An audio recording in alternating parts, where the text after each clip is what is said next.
ভাইরা, আমার ব্যায়াম করা হয়ে গেল।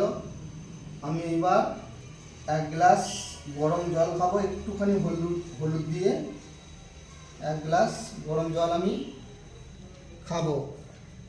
এই জলটা খেলে মানে শরীরের ব্যথা ট্যাথা কমে যাবে। এটা সপ্তাহে আমি 4 দিন করে খাই।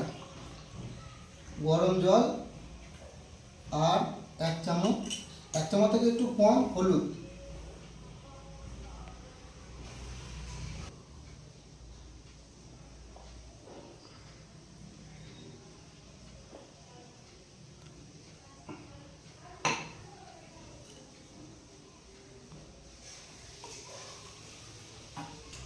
এই যে হলুদের জলটা খেলাম আমি, এই জলটা খেলে শরীরের ব্যথা, শরীরের মানে কমজোরি সব দূর হয়ে যায়।